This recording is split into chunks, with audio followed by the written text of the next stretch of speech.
Arestado naman sa Antipolo City ang dalawang lalaki na nahulikam sa kabi-kabilang insidente ng pagnanakaw.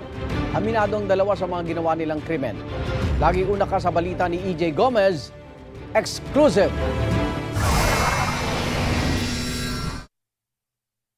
Sa kuha ng CCTV, kita ang lalaking ito na naglalakad papunta sa isang tindahan sa Barangay San Isidro, Antipolo City mag-aalas 7 ng umaga noong August 16. Animoy may binibili ang lalaki.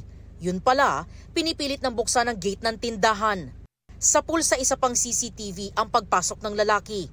Yumuko siya para kuhanin ang isang cellphone. Ayon sa may-ari ng tindahan, 12,000 piso ang halaga ng cellphone na ginagamit niya sa negosyo ang natangay ng lalaki. Yung gate is nakasara. Binuksan niya. Nakikita niya yung cellphone na naka-charge. Nagugas lang ako sa kawali. Pagbalik ko, wala na.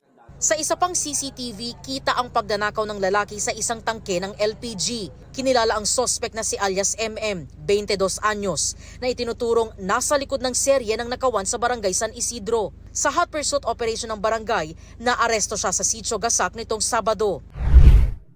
Hulikam din ang dalawang lalaking ito na ninakaw ang kable ng kuryente sa health center ng barangay. Ang lalaki na nakapulang t-shirt na kinilalang si alias Dom, 24 anyos, ay naaresto ng otoridad sa Sitio Zontaville nitong Biyernes. Ang isa pa ay patuloy na pinaghahanap ng pulisya.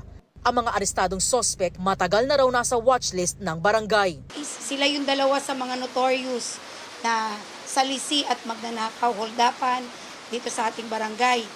Involved po sila sa pag-aabang ng mga estudyante, pangungursunada, pangingikil at salisi sa mga bahay, sa mga tindahan. Kahit kami, kahit grocery, kahit mantika pa yan, kahit isang tray ng itlog, mga shoes namin, ninanakaw niya talaga kahit jacket namin na branded, nanakawin niya talaga para pang sustain niya lang talaga sa bisyo niya.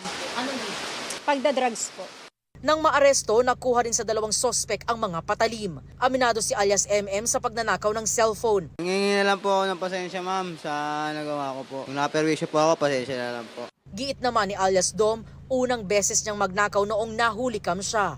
Wala akong pambiling pagkain. Sa buong pamilya ko po, nandito na po pagdudusa ko na lang po. Pasensya na po kayo kung nakakaperwisyo ako sa inyo. Nakakulong sa custodial facility ng Antipolo Component City Police Station ang dalawang sospek. Ito ang unang balita. EJ Gomez para sa GMA Integrated News. Igan, mauna ka sa mga balita. Mag-subscribe sa GMA Integrated News sa YouTube. Sa mga kapuso abroad, subaybayan nyo kami sa GMA Pinoy TV at sa www.gmanews.tv.